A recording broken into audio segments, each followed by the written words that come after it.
Hey everyone, it's Josiah.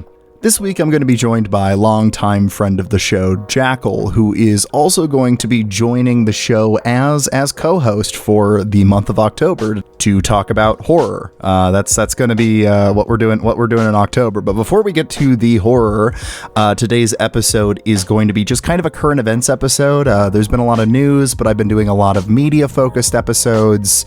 So I thought I could just have Jackal on and kind of catch up on the news.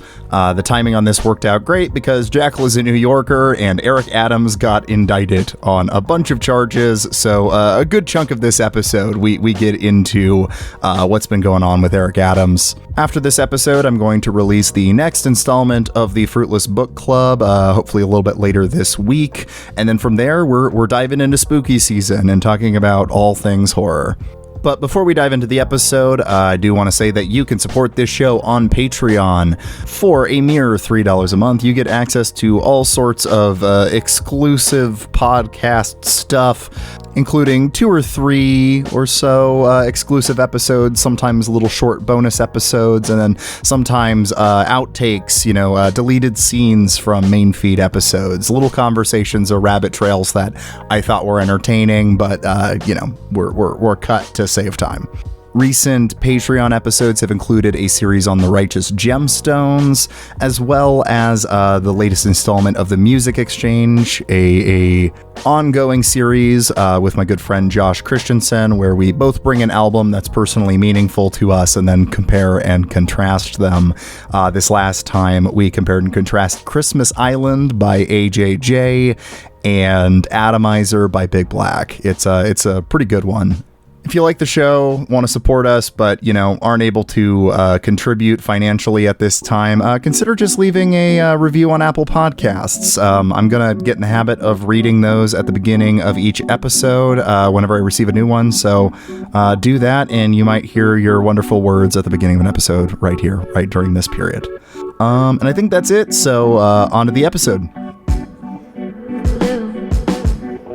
You are listening to Fruitless, a podcast hosted by me, Josiah Sutton.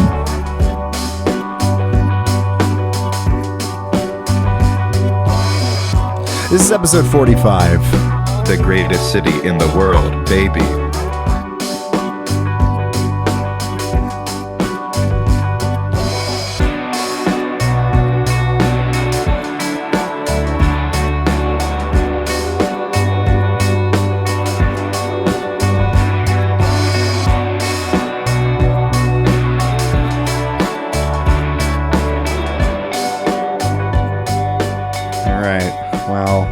We're psych myself up for this. Let's do this. We're doing Fruitless. Well, I kind of wanted to start this off with, hey everybody, it's Fruitless. I'm Josiah, and I'm here with Jackal. Hi everyone. It's Jackal. Hello. You know Jackal. And you're going to be hearing a lot of Jackal here next month, so. Oh boy, are you. Boy, are you.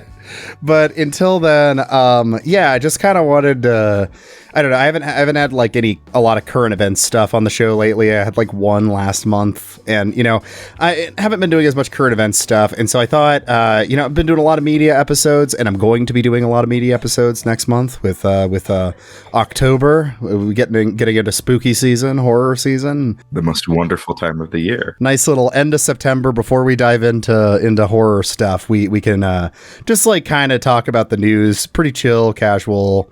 Don't have anything too scripted. I do have one news story though that I wanted to start things off with. You said something and didn't tell me. So for the listener at home, Josiah was texting me and didn't tell me anything else about that. There was something very specific that he wanted to bring up and didn't say anymore.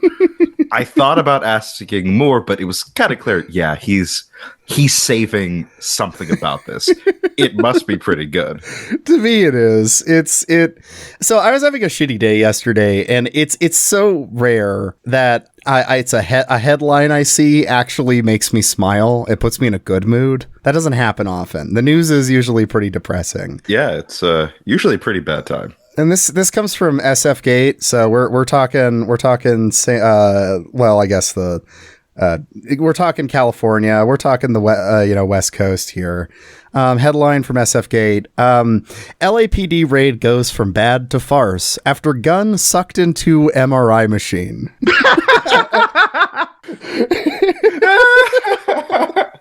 I know this is not the most important news story to be covering right now, but I needed something that's good. Pretty important. Tell me more.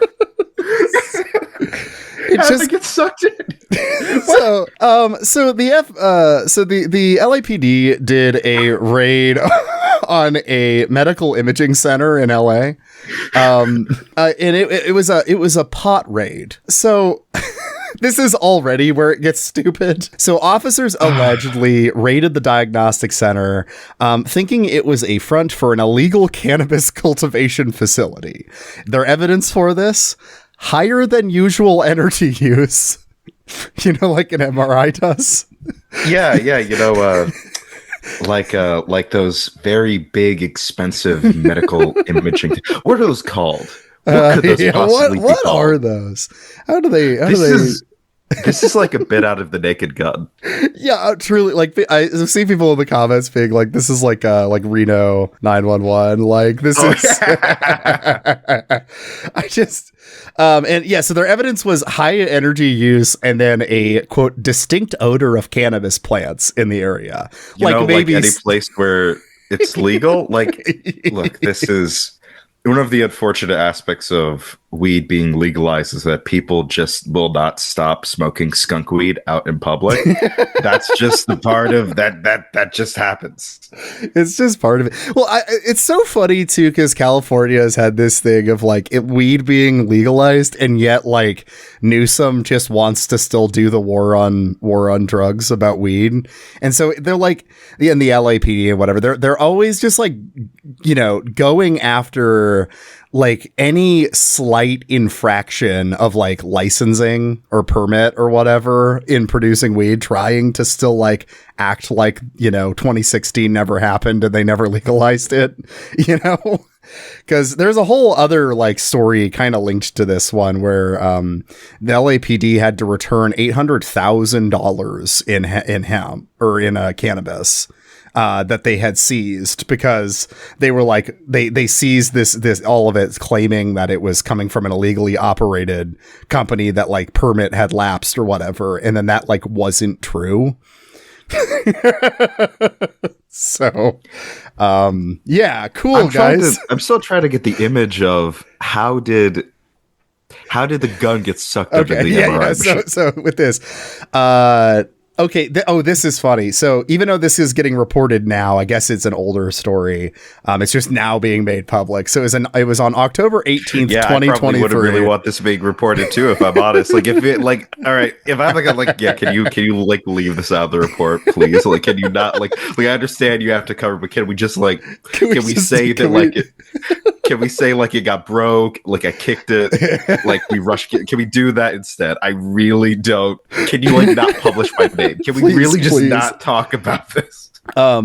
Yeah, so they performed this raid because of, again, that really shoddy evidence I was saying. And they burst in and then detained the one female employee who was there, the only employee present, and started searching the business, looking for this, giant cannabis cultivation facility. And so they didn't find a single cannabis plant in, yes, yet again, a medical imaging facility, of course. And they got plenty of space to hide all that weed, Josiah. They got so much. Look at this closet. Give me entire Mary Jane operation outfit in here. You just don't have the imagination like those inhibited by that reefer madness. I like how the SF Gate article puts it too, where they said they only saw a typical medical facility with rooms used for conducting X-rays, ultrasounds, CT scans, and MRIs. Yep, a farce. Clearly, they went right in. They are dedicated to the bit. That's what that means. They didn't look hard enough. So the officers then released the employee and told her to call a manager, the lawsuit says, while they continued... Oh, yes, they're getting sued for this.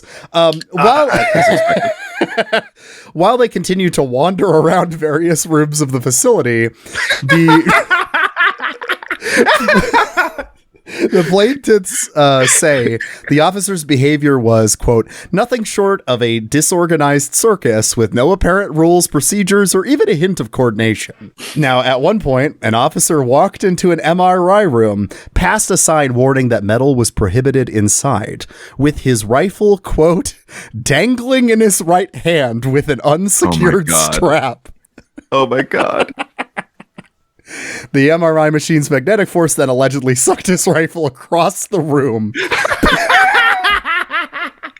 pinning it against the machine. And then this goes on to explain what MRI machines are. I don't need to do that. I trust the intelligence of my audience. An officer allegedly pulled a sealed emergency release button that shut the MRI machine down, deactivating it, evaporating thousands of liters of helium gas and damaging the machine in the process. The officer then grabbed his rifle and left the room, leaving behind a magazine filled with bullets on the office floor. Oh my God. What? What? I know what happened. I know exactly what happened. So that happened. It's like, oh God, oh no, oh no, oh, I'm never gonna hear the end of this. Okay, let me just put it back, just pretend, just walk out, pretend nothing happened. Like that. It's that thing where you walk out the room, you did something really stupid, and you decide the best way to do this is don't acknowledge it, just walk right out. Yeah. Regardless of everything else that has happened, including the fact that there is a magazine of ammunition on the floor, just ignore it. Just if that is tomorrow you's problem. Right now, future you is asking to go out, to walk out of that door right now. The image of like these guys like just wandering through the building, like, yeah, call your manager. Just like looking at X-rays. Like, can they? Do you think that they could lace weed in an X-ray machine? I do love the detail of walking past a sign explicitly warning that this will happen. That's really wonderful. Again, I reiterate, this is like a bit from The Naked Gun, or someone else has pointed out, like Reno 911, where it's like the kind of jokes where it's blatantly being broadcasted that these are the stupidest people alive. Yeah. Even like this isn't cop related, but like I could imagine a joke similar to this in like Righteous Gemstones. You know what I mean? Oh yeah. It's got that like slapstick energy to it. Like it's that mix of slapstick comedy with observational comedy with, in this case, like commentary on kind of the inadequacies that go into. I don't know, man. I would say that I don't know what could be taking a ton of energy from this building that does MRIs and X-rays. Boy, could it be A, they have a miniature, they're breaking fusion. Right. Mm-hmm. B, they've got an illegal weed operation going on. Unlicensed and unregistered, boys. Or C, it's an MRI medical screening facility. As advertised. Awesome. No, they're hiding. No, Josiah, you don't understand the criminal mind, clearly. Right, these illegal weed growers in the great state of California will do anything possible to skirt those tax laws. The best thing that we can do is just assume that every single building that exists within the Los Angeles metropolitan area is in some way, somehow, maybe you don't know it, a hotspot for illegal marijuana production. It's just like, God, it's so fun, especially because it's a legal state. I think really adds to it too, because because then what we're talking about here is like a raid that's based around like, responding to somebody getting an insufficient permit. That's what we're talking about here, because the drug isn't illegal. So, like, yeah, this would fall under more of like I don't want to. It's not it's not zoning, but it's more like you said, like it's a permit issue. Like you filed something wrong. Like that, this would fall under more of like a clerical issue. The LAPD would not show up with rifles and burst in at a bar that lets their like liquor license lapse You know what I mean? But that's what they're basically accusing this place of doing, like what would happen if, all right, let's take the hypothetical that there's like a restaurant that hasn't renewed its liquor license or there was some issue like in them getting it. Yeah, right. What happens is that you get someone from the liquor board who comes in. Mm-hmm. And if it's a mistake, you get it squared away. If it's not, well, you lose your liquor license. And then it's going to be really hard to get it back. And then you have to go through like a process of like investigate. Like there's a whole thing that goes with that. Yeah. We don't have like... We don't send in the goon squad to break down the door of this hole-in-the-wall restaurant. Go! They got illegal distillery in the back, boys. Go get it. Where are you guys keeping the shine? I know that you've got it somewhere. Last sentence from the piece here. Los Angeles police and an attorney for the diagnostic center did not immediately return CF Gates' request for comment. Yeah, I wonder why. So that was the news story. Know who the cop, they didn't say who the cop was that did. No, I don't think we have a name. I bet if I looked at the actual legal document, maybe I could figure it out. But if I was that cop, I would do everything in my power to make sure that there was no, like, please do not put my name on this. I will pay whatever, but please. I can't have my lasting legacy to humanity be that guy. Like what? Like just having to live with forever. You're whenever someone Googles your name, the first thing that comes up is LAPD officer gets gun stuck in MRI machine.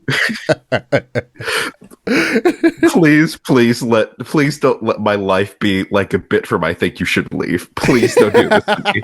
Please. I can't have like when my kids look me up on Google when they're bored, they see that their dad was a character from a badly written Three Stooges sketch. Please, I can't have that happen. I'm begging you. I will pay you whatever you want. Just don't. Just begging the police union to do whatever they can to bring out all the stops so that his name is not. Don't name me as the guy who brought in a gun to the MRI room and then it got sucked in because there's a sign saying "Do not put metal here."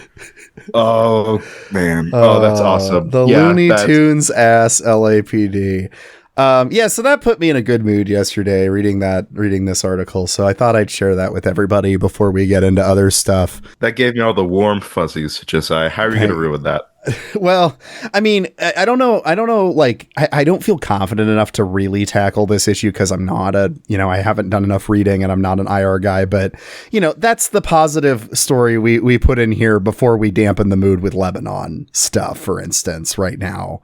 Which, again, I don't have a ton to say about it, but do feel the need to briefly talk about it because the pager attacks and stuff like that have all been happened. What was that, last week? It's been pretty bad. And then it really does feel like what's happening in Israel does seem to be boiling over to a regional war. And I think that anyone that doesn't see that this is just escalating into a further regional war, I don't know what they're looking at, because if you look at this is it's just further escalation on their part, on Israel's part. It feels like there's, in order for me to like say more, I would have to be responsible, I'd have to read more. And other than saying, all this stuff is really bad, I think there are smarter people that you all should listen to talk about this. Yeah, and, there's many, many more people that are far smarter, have done the research, are active participants in doing that research. Not just people who are, just reading it and then, regurgitating it, people that are, trying to, figure out how this stuff is happening. Maybe later in the year I'll bring Keanu Haydari back on, or someone who's a little more knowledgeable on this stuff. But the official fruitless stance, it's bad. It's really bad. It's very bad. Yep. And I don't love constantly thinking about whether or not we're on the verge of World War III on top of an already ongoing genocide. So that wouldn't be it's not fun. No. It's. I wish I had something more substantive to say other than It's bad, and I wish that it wasn't happening. It feels very trite in comparison to the gravity of what is happening. But man, I just wish that none of this was happening. I mean, I can definitely say that. I mean, the one thing I can say is that the person who has the most power to do anything about this right now is the United States, is Joe Biden. Yeah. Who is the one pretty actively, like, again, saying, we really need a ceasefire. We really need a ceasefire. You know, Blinken's been saying that. And it's you can say, actually, but what are you doing in negotiations? What are you actually like saying to get that? That's not being said. Well, yeah. And I mean, this is, you know, on top of like, I mean, I have no trust of the U.S. government's handling of this. I mean, obviously, but like, especially the last few days have hit me because, there was that, I think it was ProPublica, but there was the leak that Israel deliberately blocked humanitarian aid to Gaza and that Anthony Blinken was aware. Yeah, the U.S. government was aware. If I remember, I'm going to throw the link in the show notes so somebody else can, so you can read that for yourself. But yeah, things are not looking good right now. There's I think that Rashid Tlaib today called for Blinken to resign. I think so. Which I agree, he should resign. This year and that bit of last year when things had kicked off after October 7th. I think that this is if you have any kind of sense to save face and try to bow out with some kind of professional, to have like enough grace within yourself to just decide I gotta bow out, I gotta leave. Yeah, because I mean, it's okay here. Exactly what he had done. It was they were aware of it. And because the USAID and States Refugee Board had come to the conclusion that Israel had deliberately prevented food and medicine from getting in. Blinken was, briefed on this. He was told this and then went to Congress and said the exact opposite thing. Yeah, no, you should resign. Yeah, he should resign. You should resign. I was noting if you are like an official within a presidential administration and you lie to Congress, that feels like no brainer. You should resign. You lied to Congress. If you had said something, if you did not have knowledge, if you did not have prior knowledge, and you said something that was to the best of your ability that you had thought was correct at the time, and it turns out that was not true, but you didn't know, that's one thing. Yeah. But if you did know, but if you knew and you lied, that's pretty fucking bad. So I bring that up to say I am not trusting the current Biden admin to do the right thing about stuff in Lebanon, especially because they've not done the right thing about Gaza for 1 year now. And I think it's pretty crazy seeing like Germany is doing an arms embargo against Israel now. Because it's so blatant that they're just further escalating this. Yeah, and it's just on on a pure IR realism level, not even beyond morality, which I think morality would have led to an arms embargo immediately upon Israel immediately invading Gaza. There would be an arms embargo, but we're not. But even outside of the realm of morality, talking about, this is this is a bull in a china shop. You know what I mean? This is dangerous. The world order is getting destabilized by everybody letting Israel do whatever the fuck it wants. And a lot of fucking people are currently dead, and a lot of fucking people are going to be dead because of this. So, okay, we've done the bummer. That's the bummer. We've done the bummer. There's more bummer news, like domestic news. There's we don't necessarily have to go into it because again, it's a bummer. Yeah, and then domestic, of course. Yeah, there's a lot of that. I think the big thing that's been sticking out to me in the news lately has been kind of just in general over the last few months, real attacks on the homeless. That's getting targeted a lot. Anti-homeless. I mean, you've been seeing that's been like a that's been a sentiment within this country for quite a while, but there's been like a low bubbling. There's been a wave of rise within, I think, like toward the end of the Trump admin and then the start of the Biden admin, you started seeing like this sentiment begin, not necessarily just, actually, I probably would push it further back to even like the start of the Trump admin with innocuous stuff about like that YouTube content about like harassing homeless people for like pranks. That is probably that's not like the start of this, but I think that was a cultural thing that represented that there was a cultural shift happening, and that's only increased further, and that YouTube content around homeless people has gone from making mockeries of them to scaremongering about them. Yeah. And so, I mean, shit has been bad in California for a minute, but it's been pretty bad. And then, I mean, the reason this is fresh in my head is just as a Des Moines resident in Iowa. Des Moines just criminalized homelessness. Expect to see more of these pass through in a number of states, regardless of if it's a red or blue state. Don't be surprised if this happens. Well, yeah, because I mean, Gavin Newsom is his campaign against homelessness is, coming from a blue setup, and then Des Moines. Well, actually, I think it's a bipartisan endeavor. Actually, in Des Moines, I mean, we're a really red state, but Des Moines is the pale blue dot in the red state, and So, this is bleak times. Bleak times. Bleak times. Real living in the apocalypse kind of shit. I don't blame people for even, regardless of how this election swings out, for just feeling like a general sense of malaise on the future. Mm-hmm. I get it. The anti-immigrant panics lately have been really, really atrocious as well. That's probably worth bringing up. I wrote a piece on Substack about the Haitian immigrant stuff, so I will put that in the show notes if people want to hear my more eloquent thoughts and not my tired thoughts. But yeah. Reed, Josiah is I would consider to be someone who is kind of an expert on U.S. relations with Haiti and the history of that.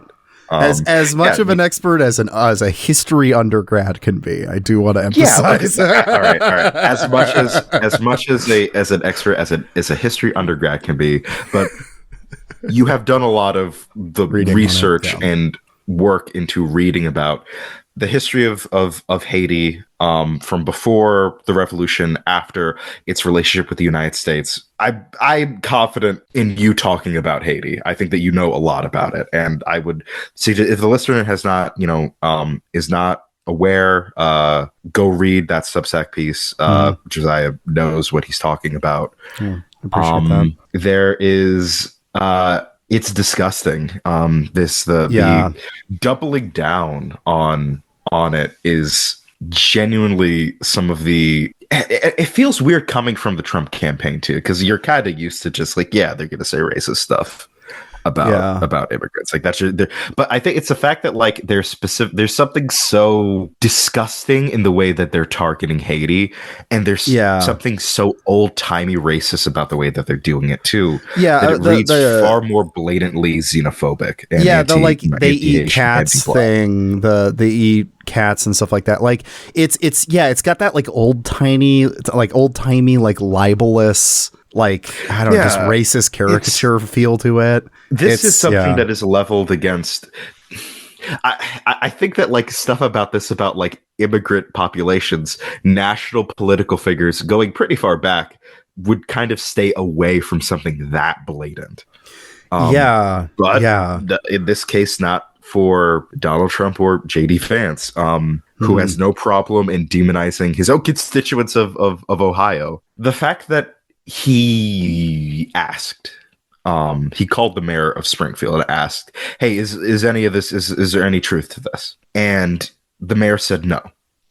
And that he kept doing it, which there's two, either within that, there's like this gap of time where it's either he didn't wait for a response and just started tweeting about this, or he got the response and went ahead anyway. Regardless, he had unconfirmed reports and just decided to roll with it. Doesn't matter. Well, we need a story. Yeah, and I mean, how it played out specifically, without getting too much into it, is, I mean, this really did start with like a Facebook post that was somebody saying that like their daughter's friend said this.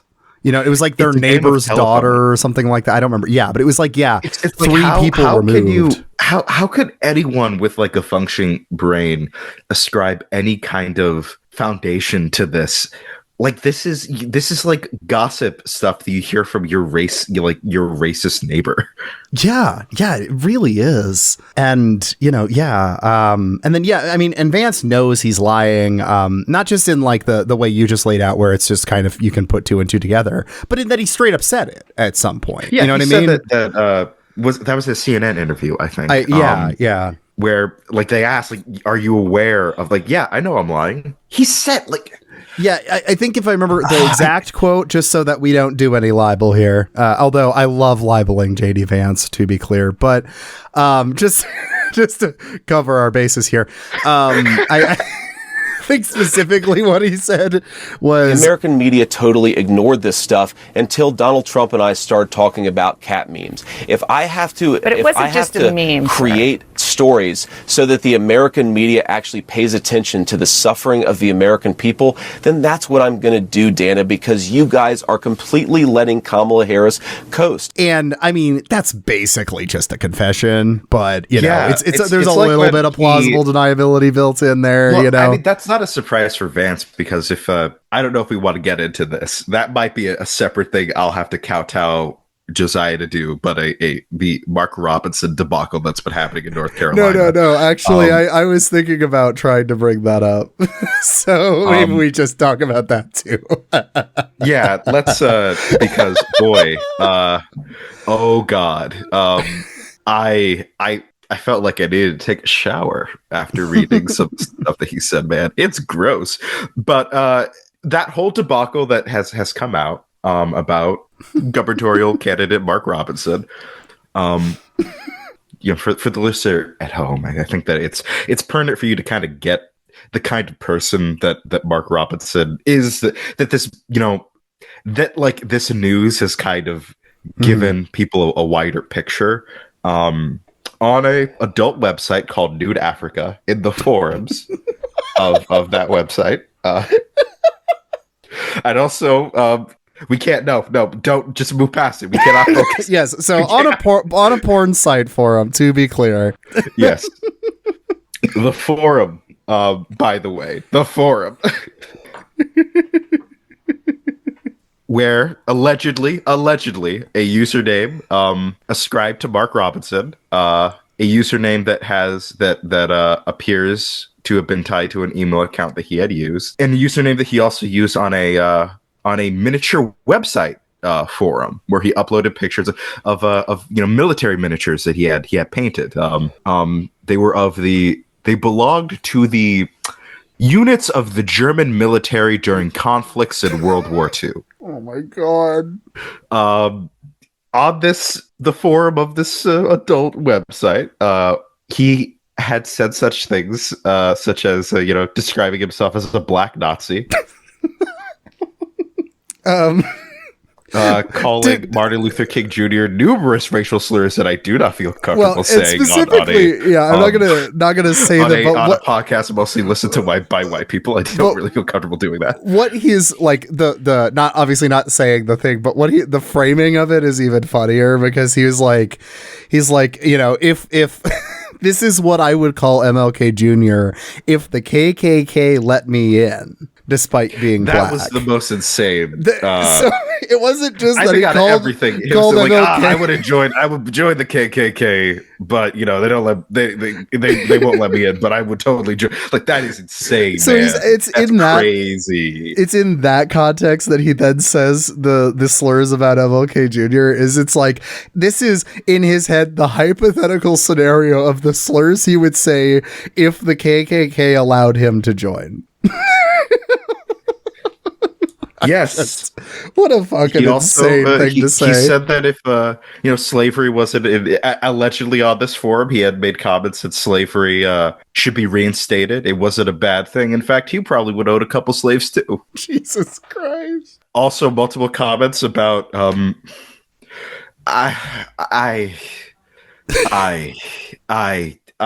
you know what? If you want to go read the CNN article, you absolutely can go right can. ahead. I encourage you. It'll be in the it'll be in the show notes. Yep.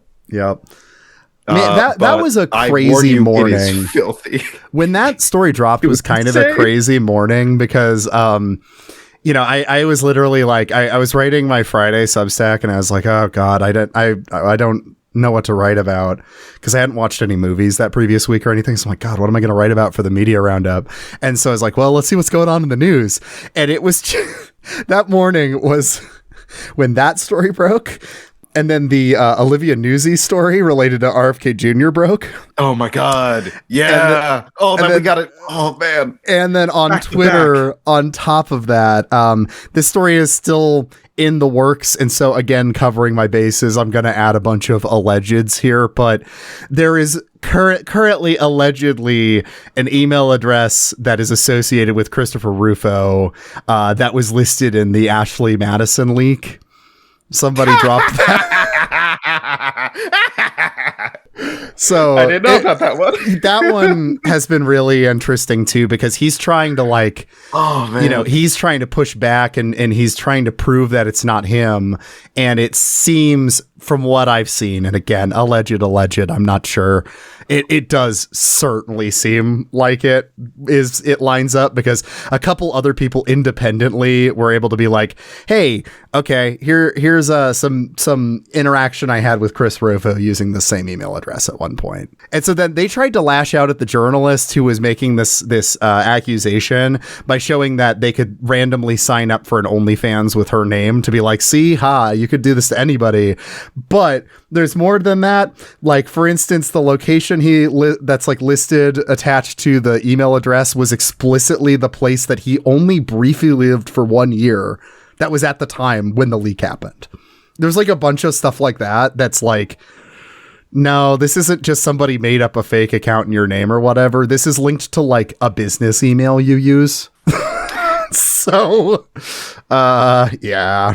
If this is true, allegedly, of course, there's something so right on track with Chris Rufo that he would use his business email on a website there's just specifically dedicated to cheating on your wife. Yeah, and I mean, like, oh God, yeah. It's so incredible allegedly, that in the year of our Lord 2024, the Ashley Madison data breach is still paying dividends. Still reverberates. Mwah. Yes, chef's kiss. Beautiful. Okay, that's all entertaining. Oh yes, RFK Jr. We could briefly talk about him. I mean, there's been a bunch of shit.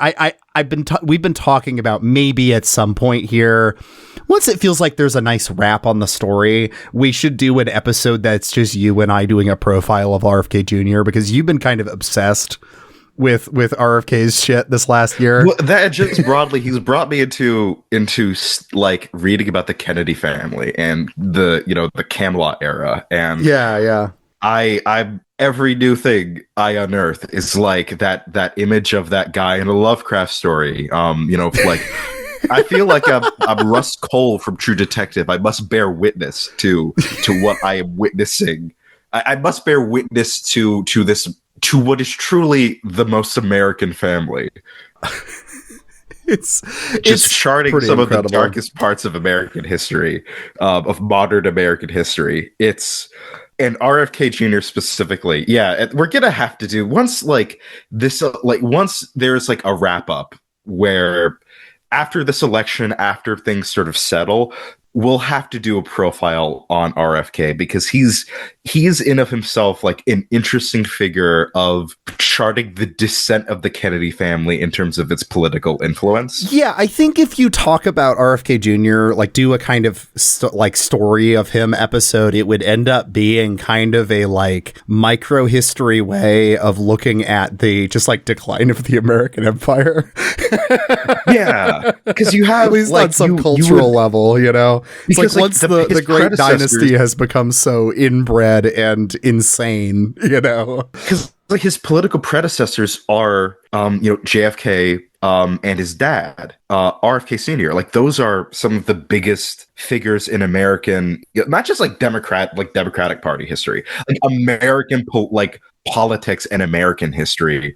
These people are massive. Like these are huge figures that define like that era of like of American history. And for, JFK and, RFK specifically, like they are figures that define like that era of the New Deal coalition Democrats. Yeah, absolutely. And RFK Sr.'s assassination kind of was the beginning of the end of the New Deal era of the Democratic Party. Because if he hadn't died, RFK Jr., not Jr., he's never going to become president. RFK Sr. would have become president. I feel pretty confident that he would have won the nomination and he would have become president. That was almost like an inevitability. And then for Jr., his entire life is living in the shadows of these people and it being put on not just, him, but other, Kennedys of that generation, that they have to live up to that. And that kind of destroyed them. It's kind of an epic of charting, as Josiah said, the end of the American empire through the lens of one of the most important political families in American history. And we also have the fact that he's a weird man. He is such a strange guy. Olivia, I cannot pronounce her last name. No one can, in fact. I've been saying Newsy, but I don't know if that's probably not right. I think she used to work for the guy who owns The Onion now. He said that he worked with her for like years and years. And he said, yeah, I don't know how to pronounce her last name either. No one does. She was the one that did that story. That was her riding in RFK Jr.'s death van, his van that smells like death. She's the one who did that story. And knowing she saw this man's van, the van, by the way, that had a dead bear in it, a dead bear cub in it for an entire day, and also had the head of a whale strapped to the top of it. Among whatever other horrors that this man has committed in this van. Yeah, who knows? Like that's what we know of. You know what I mean? Like that's everything that has been said about this van. She wrote that story, and still she decided, man, you got to admit though, it's got something going for him. I would think that seeing something like that would just that's like libido killer. That should destroy any interest that you have of a person in terms of sexual and romantic attraction. That should be the end of it. Her type. You don't realize her type is a haunted jack-o'-lantern. You know, that's kind of like what she's attracted to. Like, no, you know what? A haunted jack-o'-lantern in November. You know, it's been sitting out. Oh no. Starting to kind of fully gone. It's not fully gone yet, but it's starting. It's getting squishy. You know what I mean? It's not firm anymore. It's kind of starting to sag. There was oh man, Olivia Nuzzi, that she had. So she was also like, she was engaged, by the way, when this was all happening. Yeah. She's no longer engaged. No way. As you can guess. So because of that, we've been getting some truly just fascinating stories, because she breached a very vital bit of journalistic ethics. Yep. Which is, do not fall in love with the story, as in the subject of the story. Don't do that. do not sext the story. No, you tend to not do that. Yeah. Mm-hmm. To be clear, also, like, she did not, according to her and to RFK Jr., this did not get physical. Okay. But that did stop some very funny comments coming from this. For sure. Did you see that tweet of that clip from It's Always Sunny in Philadelphia where Frank throws up in his mouth? Yes, I did. And the caption goes something like, "This is what RFK sounded like in her ear."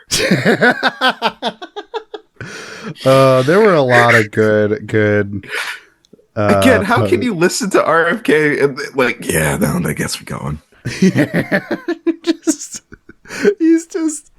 Oh man. People, if you're on the Fruitless Discord or on the Patreon or whatever, let me know if you want Jackal and I to try to do a deep dive on RFK in a few months, like maybe beginning of next year or something. Because I would love to do that. Please, I need to talk about this man cutting the head off of a whale, in which he's also being investigated for that by the federal government. Because you can't do. Turns out I thought that this was America. I'm no choir boy. I am no choir boy, but who amongst us has not decapitated a beached whale and put them on top of our automobile with our children in the car with the death juice sloshing around? I think the Bible mentioned casting stones, something about that, folks.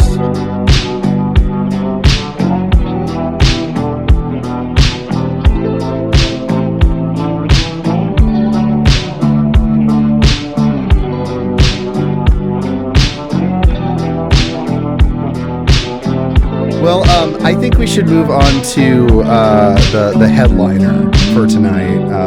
The one I think you wanted to spend some time on. So let's talk about the news that broke today about Eric Adams. And you're a New Yorker too, so this is perfect. I brought on a real New Yorker to talk about Eric Adams. Indeed, you have. You scrounged me up from the bottom of the subway. Where I was consuming a desiccated apple and a discarded piece of pizza. I was dragging it away from several rats. In fact, it was they had formed this gestalt figure of a human body. Yep. I actually asked Pizza Rat, but Pizza Rat turned me down. So yeah, Pizza Rat's busy. He's got he's a family man. He's got a family to feed.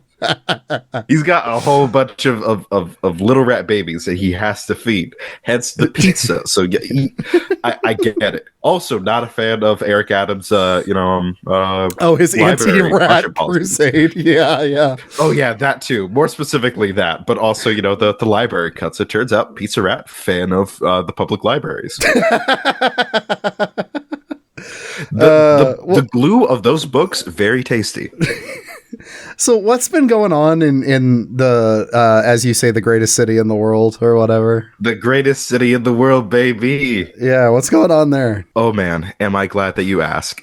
Oh, man. So ever since Eric Adams was elected, it has just been, there was this insistence of part of the intelligentsia of the New York, Democratic political establishment that, look, you progressives don't understand. This guy is the guy. He is going to be the future of the Democratic Party. This guy is going to be a senator. This guy is going to become president. Yeah. This was the beginning. I didn't realize this was as much the beginning of his career. I didn't quite get that. Okay. This is his big... he was his political career, at least. Well, also, I have a theory that becoming mayor of New York is like the monkey's paw of national politics. It puts you up in national politics where everyone has to talk about you because, again, greatest city in the world, baby.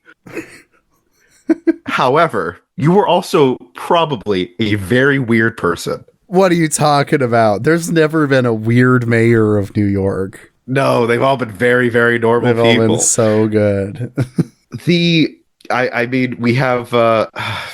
So every person that has been, mayor of New York for I'm not gonna go far as a Dinkins, as a David Dinkins. We're gonna go for like the last like couple big mayors of New York have been, and they've all run for president too, unsuccessfully. Yeah. Have been. We're not living under the Bill de Blasio regime, it appears. No, that would have been really funny if he became president. It would have been so funny. I think I met him during that primary. How did you meet him? Because I worked at a coffee shop in Des Moines, Iowa during the caucus. I met a lot of people. I made a sandwich for Bernie Sanders one time. It was awesome. That sounds awesome. Yeah, that part was nice. Do you like it? Yeah, I mean, I think so. He didn't give me too many comments, but I didn't get any feedback. Well, you made a sandwich for the man who inspired some kind of hope in the political process, and then that went away. So that had to mean something. Thanks for giving me that for like a couple months, Bernie. That was nice. That was really nice. I appreciate it. I wasn't pessimistic for some period of American politics. I'm going to lay out like a bit of like, for the last couple mayors that we've had in New York have been, after Dinkins was ousted, we've had Rudy Giuliani, Michael Bloomberg, Bill de Blasio, and then Eric Adams. Rudy Giuliani, Bloomberg, and de Blasio all ran for president. Yes. Now, of that group, de Blasio is the only not bizarre human being. Yeah, he's kind of boring, almost. Yeah, you know? In like a weird way, he's boring. He did stuff I was not a fan of. I do think that, like, of the people who were elected, I think that he had clearly more... man, I would honestly take another... I would give de Blasio another term right now other than Adams, to be honest. Yeah. I would honestly... please bring the Bigfoot back. So he... Of those people, he's probably the most boring and non bizarre. But you had Rudy Giuliani, who has tied his soul to Donald Trump in some kind of horrible blood ritual that involved some kind of small foul that has linked them together to where Giuliani has no choice but to tie himself, no matter what, to Trump, regardless of any of his personal affects, or any personal like any detriment to his political career, such as the fact that he can no longer practice law in New York and now Washington D.C. That news came out today too. He's been disbarred in D.C. Yeah. I was Googling Rudy Giuliani just now, and I really like that there's a Vanity Fair headline that's Rudy Giuliani hits rock bottom for the 967,345th time. Chef's kiss. Mwah, mwah. Beautiful. That man loves rock bottom. He loves it so much. Rudy loves that rock bottom so much, folks. So Rudy Giuliani ran for president, didn't go through. Bloomberg, he ran for president in the 2020 Democratic primary. He whiffled a lot with where he lied, politically. By the end of it, he was an independent, and then he decided that he was going to jump in on the primary. If you want an idea of who Bloomberg is, imagine like one of the executives from the first RoboCop movie. Okay, yeah. But like more racist. And also somehow like more misogynistic too. Oh, somehow. Cool. That's Emperor Bloomberg, as we lovingly refer to him, because he lasted way longer in the mayor seat than he had any right to. He bought himself another term. Yeah. Well, that was the thing, because I mean, again, I'm not a New Yorker, so my perception of Bloomberg is the guy that can buy his way onto ballots, because that was his thing in 2020. Was to come in. There was mid a non-zero fucking chance that he was going to that he was doing that in the 2019 primary as well. But we got that. So he ran for president along the same time that de Blasio did in the primary. Neither of them lasted too long in the primary. there's an assumption that like being the mayor of, again, the greatest city in the world, baby, lets you, like, it puts your name on it. It's kind of like a lower tier for the governor because it's such a huge metropolitan area. If you can effectively govern that, you could govern the country. Yeah, it's kind of like New York's huge. New York has a massive population. It has very weird internal politics of, keeping all of like the infrastructure of the city functioning. Keeping the city functioning is hard. There's a lot of moving parts to all keep in mind. And if you could do that, there's an argument that if I'm capable of doing that, I'm then capable of running the country. That's the pitch. Sure. Yeah. But these people have not, like, every time it's failed. And the thought was that that was the same trajectory that Adams was going to go through. Yeah. That is no longer happening. What? Why? So Eric Adams was previously the Brooklyn Borough president. He was the first African American to hold that position. He was elected in 2013. Before that, he was a police captain. He was a police captain for 20 years in the NYPD. Then he was in the New York State Senate, representing the 20th Senate District of, in Brooklyn. Then he became the Brooklyn Borough president, and then after that, he ran for mayor. He ran against Curtis Siwa, who is the guy in charge of the Guardian Angels, a neo-fascist gang in New York. They wear red berets. He got a little bit of trouble because he saw a guy not speaking English, and then he and his buddies on Fox News beat that guy up because they thought that he was a migrant. It turns out, okay, that guy actually was like from Jersey or something, but hey, how did I know he was speaking Spanish? Oh my God. So that was his opponent. So that race was a pretty clear case of, that was easy. Well, I guess we'll pick this guy. He can't be too awful, right? Yeah, it's like running against Mark Robinson, like you're gonna win.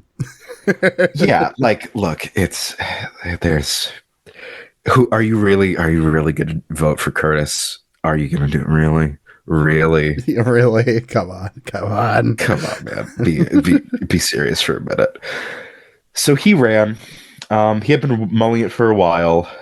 He ran as a moderate Democrat. He focused on crime. He argued against defunding the police in the wake of the George Floyd uprising in 2020.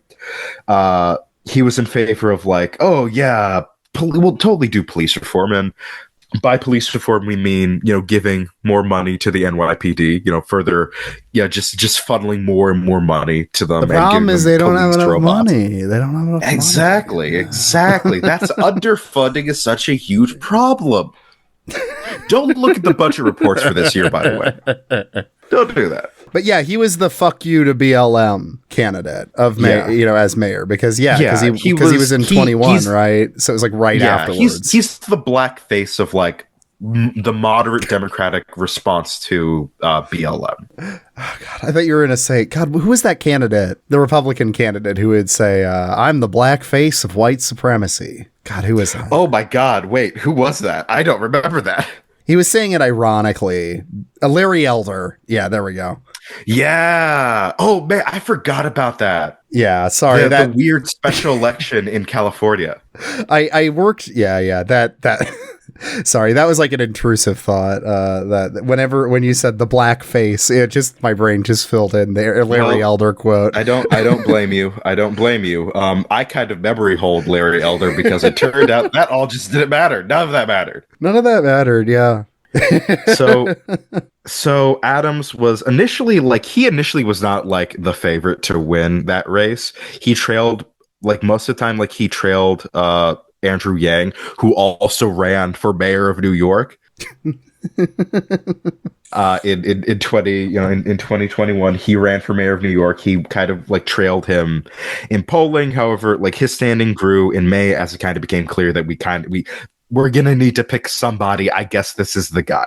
He ran as like, I'm a former NYPD captain. I'm the tough on crime candidate, because that's like the Democrats' favorite thing to do right now is to run on that platform. Yeah, they've been like, wow, did you know that a Democrat can support the cops and hate immigrants too? That's kind of been the 2024 thing. Oh, wow. Whoa. Huh. I'm suddenly convinced now I was going to vote for this crypto fascist. But you know what? I'm actually kind of interested in maybe voting blue down ballot this year. I'm convinced. He completed a come from behind victory. He was declared winner in the primary ahead of Catherine Garcia, Mayo Wiley, Andrew Yang, and others. Because in New York we use ranked choice voting. Oh, that's a good thing. That's a good thing you guys do. Yeah. It's got a lot of problems with that. I don't view that as one of them personally. Yeah. So his primary victory, he hosted, a ton of, fundraisers in the Hamptons and Martha's Vineyard of which I bring that up because that contrasts with his sentiment that he was trying to, give, like, I'm a blue collar guy. And this was something that he was always struggling with, is like, it's clear that this guy loves, swanking it up with the rich and powerful. But he's also trying to like give this image of being this, down, like I'm like one of you. I'm just like you. I'm an average New Yorker. And even though there was quite a bit of controversy that he probably doesn't live in New York, he probably lives in New Jersey. And the residence that he uses is probably just like his son's place that he's just using. But details. Oh my God. So he ran against Curtis Silva in the general election. He won with winning 67.4% of the vote. I mean, it's a Democrat in New York City running against a Republican. Yeah. It's at this point it's pretty hard for a Republican to win the mayoral seat. Yeah. So demographics have shifted pretty heavily against that. Yeah. Now, he has run into some trouble recently with the federal government. I love when that happens. Now, there's other stuff I could talk about too, with the robot cops, with him just saying some of the most bizarre stuff imaginable. The immigrant stuff was a big thing. Yep. Yeah, tons of just awful statements around the migrants in the city. I need to address something before we go with the indictment. Okay, so we do have a trash problem in New York, but I need people to understand that we do not think that you could just throw trash in the street and it just disappears. Like, we do have a functioning you have a sanitation system. It's just that the way that it had worked is that we did have we know where to throw out trash. I promise. Him playing. He also does this thing where he plays the New York song at every public appearance. So you'll just hear like New York while he's introducing like the police robot or introducing the new trash cans to the city. There's all of this stuff that he. Without going too far off, just a thought I want to throw out there. Can you think of a single time that a political candidate has given themselves a theme song that it's worked well for? It's worked well for them. I was gonna say that it worked well for them, and it didn't become like a thing that is used to ridicule them. YMCA might be a good idea though, because I mean the RNC did play it, like they do find it funny. But I'm thinking of like Buttigieg with High Hopes. You know what I mean? Like that just became a thing where you're just like, fuck that song, fuck this guy, shut up. I don't even think like Kamala using Beyonce. She's using it as like a campaign song, but she's not specifically tying that to herself. The way that Adams and Trump have tied New York and YMCA to their identity as a political figure. I just don't think it works out very often. That's not my really take. I don't know, but you should keep doing it. If you're listening to this, say you're a prospective political candidate, don't listen to us. Keep doing it. It's awesome. It works out every time. I think you should keep doing it, everybody. Anyway, Keep but Eric doing it. Adams was playing the New York song. Yeah. He's kind of in some trouble. So within like the last couple of weeks, people within the Adams administration have been resigning. I love when they do that. That's good. Because there were signs that there was a federal probe about corruption. Yep. Now, I love my city. I love it a lot. Yeah. Do you know how corrupt you have to be in order for the federal government to investigate a New York mayor being corrupt? Like, what city are most mob movies set in? You know what I mean? Hey, I don't know what you're talking about, buddy. Not to be too mean here, but it's New York's got an issue with that. A little bit. Our, friends, in the Midwest, Chicago, have also been dealing with that as well. You have a good mayor versus us who have a bad one, though. So I don't feel too bad about bringing that up. You guys pray for us. We hopefully will get a better mayor next time. Yeah. Shout out to Chicago. Shout out Chicago. It's not your fault. You don't do pizzas well. I can't blame you for that. You don't understand. It's fine. I will give you this. You have better hot dogs. All right. We'll take it. I'm willing to capitulate on that. But about Adams, we started to see this for a little bit of lots of people around the Adams administration are being probed in this like vague federal investigation around corruption and foreign interference. Most recently, it was the New York commissioner, NYPD commissioner had resigned. Okay. Everyone within this orbit have been are getting out while things are starting to heat up. Mm-hmm. And yesterday, Wednesday, came out that Eric Adams is going to be federally indicted. They didn't say the charges. That came out today. All right. And what are the charges? The charges are, and I say this with I say these charges with immense glee and pleasure. This is why bookmarking is very helpful, so I can have this on hand.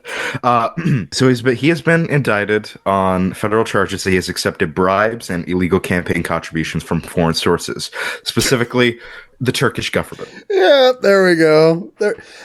I think this is why this story struck me too, like is so crazy, is because I don't know why that's like the last government I was expecting if this were to be the case, like I don't know, because we had we forgot to talk about it in the news segment, and it's been hashed to death by this point now. But the Tim Pool, Dave Rubin thing, where they're in trouble for taking a shit ton of money from the Russian government. But Turkey, what was their? I don't understand what their incentive was here. I'm going to read a bit from the affidavit, which the link will be in the show notes for you to go through. It's a very entertaining read. So it is officially stated as the United States of America versus Eric Adams, who is the only defendant in this indictment. In 2014, Eric Adams, the defendant, became Brooklyn Borough president. Thereafter, for nearly a decade, Adams sought and accepted improper, valuable benefits, such as luxury international travel, including from wealthy foreign business people and at least one Turkish government official seeking to gain influence over him.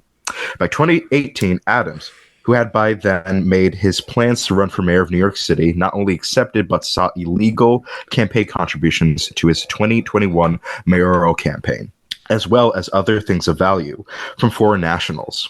As Adams's prominence and power grew, his foreign international benefactors sought to cash in on their corrupt relationships with him, particularly when, in 2021, it became clear that Adams would become New York City's mayor. Adams agreed, providing favorable treatment in exchange for the illicit benefits he received. After his inauguration as mayor of New York City, Adams soon began preparing for his next election, including by planning to elicit more illegal contributions by granting requests from those who had supported his 2021 mayoral campaign with such donations. So this goes back. This goes back to when he first became Brooklyn Borough president. Is that he has been accepting illegal contributions from foreign nationals. Jesus Christ. Eric Adams, the defendant, sought and accepted illegal campaign contributions in the form of nominee or straw contributions, meaning that the true contributions conveyed their money through national donors who falsely certified they were contributing their own money. By smuggling their contributions, he's also indicted on wire fraud too. Smuggling, I forgot about that. Yeah, wire fraud. By smuggling their contributions to Adams through U.S.-based straw donors, Adams's overseas contributors defeated federal laws that served to prevent foreign influence on U.S. elections. Wealthy individuals evaded laws designed to limit their power over elected officials by restricting the amount of money any one person could donate to a candidate. And businesses circumnavigated New York City's ban on corporate contributions by funneling their donations through multiple employees, frustrating a law that seeks to reduce corporate power in politics. Adams has increased his funding by accepting these concealed illegal donations at the cost of giving his secret patrons the undue influence over him that the law tries to prevent. The defendant compounded his gains from straw contributions by using them to defraud New York City and steal public funds. New York City has a matching funds program that matches small dollar contributions from individual city residents with up to 8 times their amount in public funds to give New Yorkers a greater voice in elections. Adams's campaign applied for matching funds based on known straw donations, fraudulently obtaining as much as $2,000 in public funds for each illegal contribution. Adams and those working at his direction falsely certified compliance with applicable campaign finance regulations, despite Adams's repeated acceptance of straw donations, relying on the concealed nature of these illegal contributions to falsely portray his campaign as law-abiding. As a result of those false certifications, Adams' 2021 mayoral campaign received more than $10 million in public funds. Jesus Christ. He also sought and received other improper benefits from some of the same co-conspirators who funded straw donations to his campaign. In particular, a senior official in the Turkish diplomatic establishment, from here on out known as the Turkish official, who facilitated such an awesome... I don't know, because it just sounds like, the French Connection, or it sounds like the name of like a Euro spy thriller. You know, the Turkish official. So the Turkish official who facilitated many straw donations to Adams also arranged for Adams and his companions to receive free or discounted travel on Turkey's national airlines. On Turkey's national airline, the Turkish airline, which is owned in significant part by the Turkish government, to destinations including France, China, Sri Lanka, India, Hungary, and Turkey itself. The Turkish official and other Turkish nationals further arranged for Adams and his companions to receive, among other things, free rooms at opulent hotels, free meals at high-end restaurants, and free luxurious entertainment while in Turkey. So, to stop here, this is like textbook corruption. Oh, right. Yeah. Like, this is just... like, this isn't even a clever way of going back to a classic. This is just a textbook definition of how political corruption works. Yeah, a foreign government official is here providing you with numerous benefits, in I'm assuming as a trade-off for working with them in some way. This is just corruption. No, they're just giving me all this free stuff because of how much of a cool guy I am. They love New York in Turkey, is what I'm saying. New York. That's just the New Yorker spirit, baby. They just see it and they can't help but want to give us things. It's incredible. It's so good. So.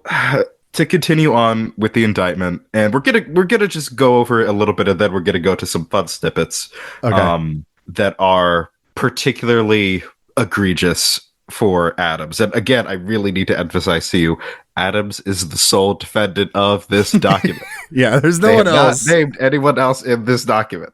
That's not good. Eric Adams, the defendant, and others working at his direction repeatedly took steps to shield his solicitation and acceptance of these benefits from public scrutiny.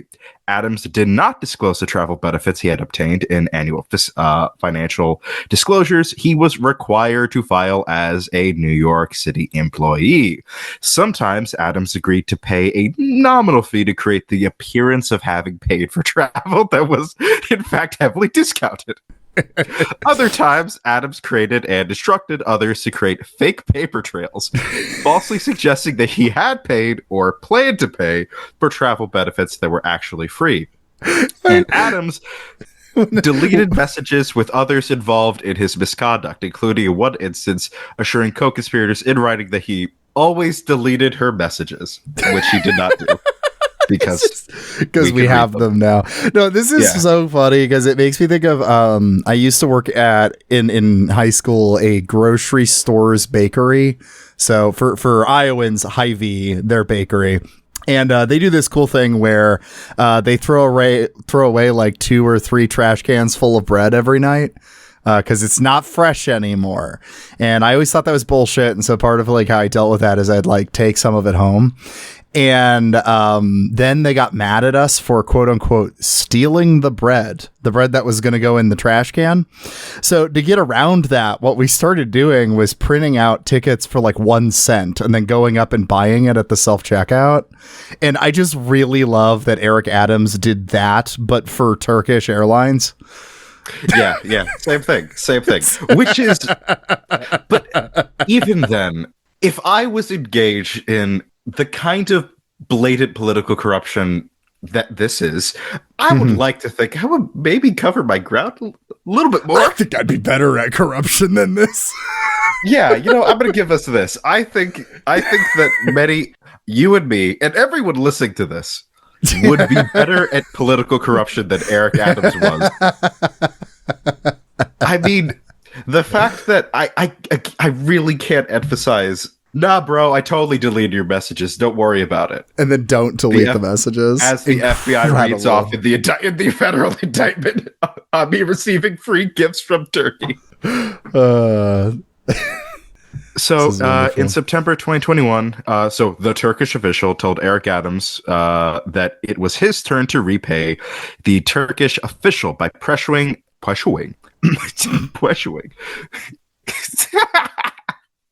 Oh, God.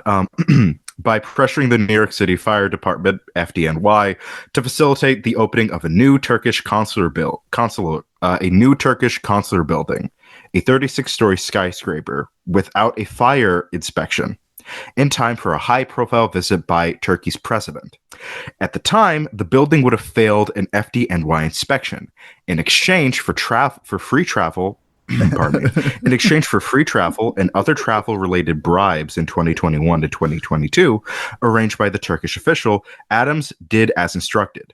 Because of Adams's pressure on the FDNY official responsible for the FDNY's assessment of the skyscraper's fire safety was told that he would lose his job if he failed to acquiesce. And after Adams intervened, the skyscraper opened as requested by the Turkish official. Damn, this is man.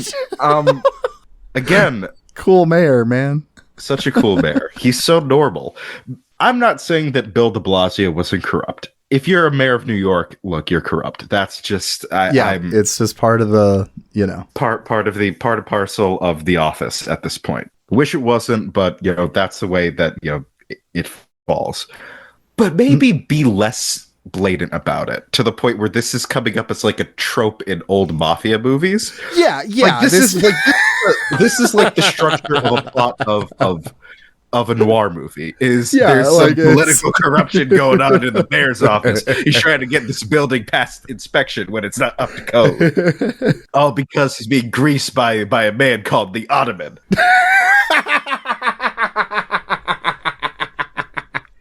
Oh man, it is. Jesus, that is like a fucking 40s noir. It is. I feel like we're entering the plot of a pretty good Humphrey Bogart movie. Yeah, we're in a Billy Wilder movie. That's what's going on here. Yeah, it's and because of that, man, you couldn't have done a better job. So off of that, then it goes into detailing on the specific things that they're calling out, such as defrauding the city of New York of $10 million. The price matching fund. Read the indictment. It'll be linked in the show notes. It's an entertaining read. I'm not going to go into that specifically. From here on out, we're going to get some bites of this. Yeah, just some good stuff. Some choice quotes. Digging through this and pulling out little pieces of candy for y'all. Okay, so I'm going to send you the link of TrueAnon so that we have the same Twitter thread that we're going off of. Okay. All right, here we go. Texting it to you now. There you go.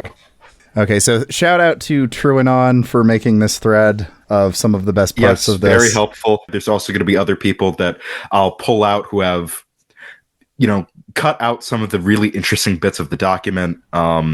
There's tons of exchange in this between Adams' staff and other people, the Turkish official, talking in this. Okay. If you've seen Veep, which again, I started watching Veep. Fantastic. Mostly show. Because of the rise of Kamala. Yeah, was my impetus for maybe I should actually watch the show, and turns out, it's pretty good. It's pretty good. Very indicative of modern American politics. If you want a good structure for how is the Adams administration running things, kind of think about what if Veep was instead of being about national politics, shrink it to city politics, but it's on the scale of the New York metropolitan area. Yeah, I gotcha. Yeah. So first bit here from TrueAnon's selected thread, which will also be in the show notes for you to parse through. On November 6, 2023, FBI agents executed a search warrant for the electronic devices used by Eric Adams.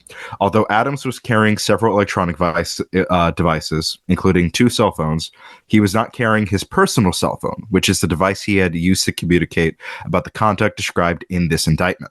When Adams produced his personal cell phone the next day in response to subpoena, it was locked, such that the device required a personal password to open. Adams claimed that he had that after he had learned about the investigation into his conduct, he changed the password on November 5th, 2024. And increased the complexity of his password from 4 digits to 6. Adams had done this, he claimed, to prevent members of his staff from inadvertently or intentionally deleting the contents of his phone, because, according to Adams, he had wished to preserve the contents of his phone due to the investigation. But Adams further claimed he had forgotten the password he had just set, and thus was unable to provide the FBI with a password that would unlock the phone. Oh, that's awesome. That's so funny. Oh, man. Oh, my God. It's such a wildly... You're giving 2 stories. No, you see, I changed the password because I don't want one of my, menials. I don't want one of these, these little people. I don't know what they're gonna do. I'm cooperating. Also, I forgot the password. Oops. Those are two different answers to the question of why did you change the password. I also love there's something relatable about it, except for it's about corruption, and that's what's funny, because who hasn't had to change their password and then forgotten it? We've all been there, you know what I mean? At least I've been there. But doing that, but I wasn't doing it for corruption. No, totally not corruption reasons, guys. Don't worry. Yeah, don't worry about that. Less fun. So, Josiah, how much do you know about Turkey? Well, I see the next one up on this, and I would say that one thing I do know about Turkey is they don't like acknowledging that genocide they did at the beginning of the 20th century. No, they don't. They really hate that. Yeah. One of the, one of the genocides that was cited by Hitler saying, I wish that, I had the quote from, but to paraphrase the quote, Hitler said, no one talks about the Armenians. Yeah, he was hoping, he was like, look, nobody gave a shit about the Armenian genocide, so give it 10 years, nobody's going to care about the Holocaust, which he was very wrong about.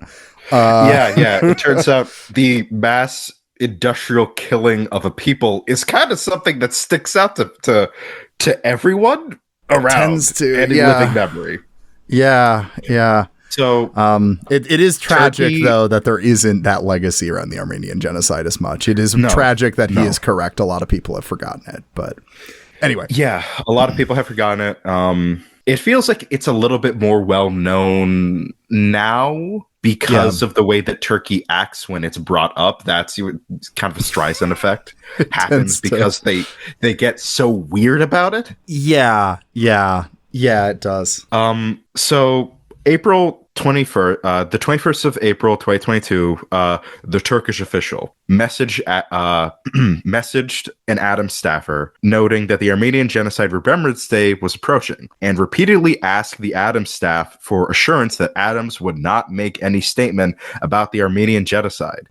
Oh my God. The Adams staffer confirmed that Adams would not make a statement about the Armenian genocide, and he, of course, did not make a statement about the Armenian genocide. Jeez. So, that's pretty bad. Yeah. And that's also another clear-cut case of you're taking orders from someone that, hey, a don't foreign mention... national? What do we do? This is bad. This is very bad. This also goes that there's a weird... I didn't even know that this happened, but there was at the same time, there was a Turkey had paid for a flash mob, a multiracial flash mob, to all dance with the Turkish flag in New York City, along with skywriting of hey, no, check the Armenian genocide. It's not what you think. I'll find the source for that, and Josiah will link the photos because they're very funny. They're jumping. They're doing a flash mob dance, and they're also jumping on pogo sticks. Oh, this thread from Turanon does include that. Jesus Christ! I had no idea that this had occurred. I had some note the moment that things started to come up with Eric Adams has a weird connection to Turkey. Also, through all this, I would like to note that I sounded like a crazy person to everyone that I knew. That no, Eric Adams is tied to the Turkish government. You don't understand. Yeah, that sounds exactly like an insane conspiracy theory. But I was right. I was right. Incredible. I'm not crazy. I wasn't crazy. It was true. And I've also been getting messages the last couple days of, hey, heard that your dumb mayor has got indicted. Congratulations. So thank you for everyone that has sent me that. Has been reaching out to reach out to your local New Yorker about their very, very normal mayor is under federal indictment. So next thing from the TrueAnon thread is that allegedly Eric Adams placed the a Turkish airline official on his transition team in exchange for free upgrades on Turkish airline. And I read from in early December 2021, Adams announced that members of his transition committees, which were established to advise the mayor-elect and his team on policies and appointments before he took office. Initially, there were no members of the Turkish community on any of the committees. Okay. Josiah, let's dramatic read this. Okay, all right. All right, so on December 8th, 2021, the Adams staffer sent the airline manager a link to a list of Adams transition committees and asked the airline manager, have you looked at the list? The airline manager responded, it would suit me well to be lead or senior advisor. 2 days later, the airline manager sent a message reiterating, lead, please. This is spelled PLZ with a smiley face. Aw. Otherwise, seat number 52 is empty on the way back. Meaning that if the airline manager was not given a position on a transition committee, it would affect Adams's travel benefits from the Turkish airline. Which is such an awesome flex, though. I have to hey, can I be like a talking head on your transition team where I'll have to bump you to like maybe we'll bump you to like bump you off first class. There's just like there's a lot of people first class, you know. I think it was Alien who messaged me and said that this is like some post-Soviet era president corruption. Oh yeah. And he's doing it like he's doing it like one of the wealthiest cities in like on the planet. Yeah. Like you don't have to do this. Yeah, there's a lot of corruption you can just do within New York. If you want to be a politician that makes some money, that is a very possible thing in New York. It's so cool. It's so cool that we brought post-Soviet era political corruption to the States. Truly, everything happens in New York. We got another section of the indictment that I want to particularly highlight because it's very, very funny. This is from Ali Najmi on Twitter. So this bit reads: the Adams staffer also agreed to speak with FBI agents and falsely denied the criminal conduct of herself and Adams, among others. At one point during her voluntary interview, the Adams staffer excused herself to a bathroom and, while there, deleted the encrypted messaging application she had used to communicate with Adams, the promoter, the Turkish official, the airline manager, and others. So in a voluntary meeting with people investigating Adams. Yeah. She quite literally did. I gotta go delete some messages. That's so funny. I gotta go to the bathroom real quick. You know, it's just I had something for lunch. I don't think it agreed with me. You know, I think that taco was a little too old. Like I'll be back. Oh no. Delete. The Adams team also was apparently dealing with a ton of rats, a ton of snitches, which is not a surprise because, look, if you are being federally indicted for corruption, you can't be surprised that there's going to be people that do not want to go on that sinking ship with you. Yeah. A lot of people work for a living, and they would like to be able to still continue to work. So, January 11th, 2022, Adams sent the promoter, the Adams staffer, and others at a high-end New York City restaurant frequented by Adams. At one point during the meeting, Adams, the promoter, and the Adams staffer met separately in a private area. There, the promoter discussed his prior efforts to solicit campaign contributions for Adams in Turkey, stated that he could collect more foreign contributions in the future, and indicated that he would be able to raise more money for the 2025 campaign if Adams visited Turkey and met with Turkish business people. Adams welcomed the offer of foreign contributions and told the promoter to coordinate with the Adams staffer to arrange the contributions. There is no way that they would know this unless someone in that meeting talked. Incredible. So cool. And that's really bad because that shows that Adams is actively seeking contributions from the Turkish official. This is not just him giving money and then hoping like his opinion sways one way or another. It's not just that. It's Adams is actively seeking more people to give him more money. This is also separate from like the other thing of that there was a donor scandal with his old NYPD buddies, which was another thing that the NYPD, you know, of course they endorsed him because he was a former captain. And there was some campaign stuff there. This is a pretty incredible case. Yeah, this is wow. It's incredible.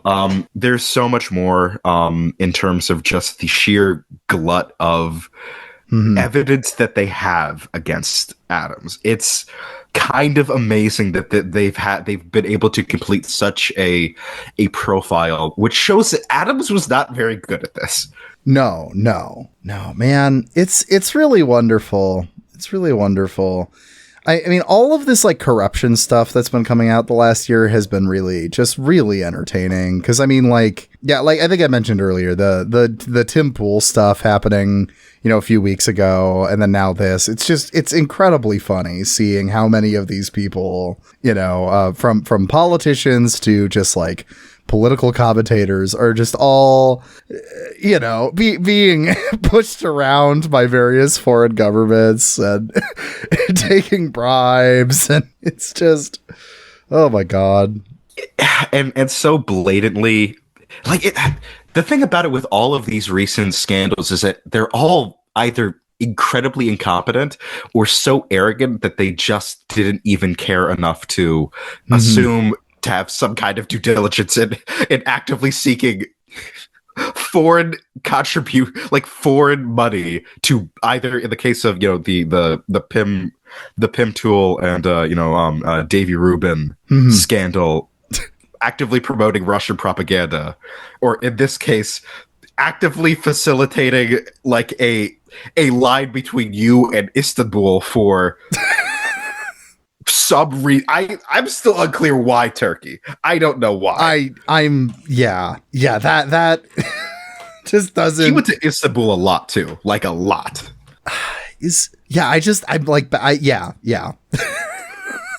like I said, like I would be much understand this a lot more if it was like again, like someone like Russia or something that well, okay, I was gonna say somebody that has a lot of like online or a lot of like intelligence stuff, but on the flip side, like Turkey is the country that will like pay for thousands of bots to go like tank the reviews on a country or tank the reviews on like a movie about the Armenian genocide, so I guess maybe it makes sense, but like I don't know. It doesn't.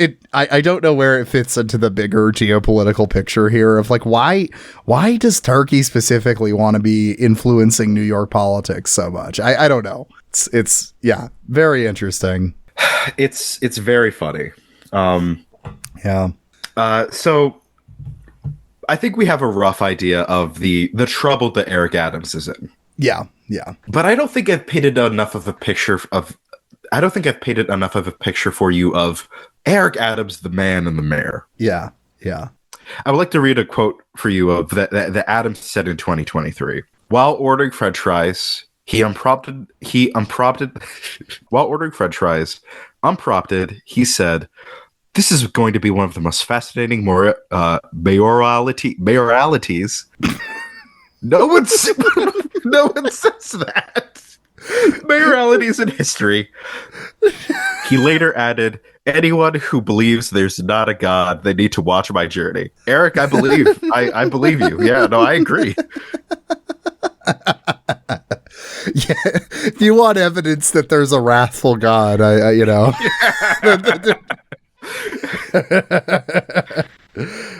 can read the if you want evidence that God will not be mocked, look at the trajectory of Eric Adams.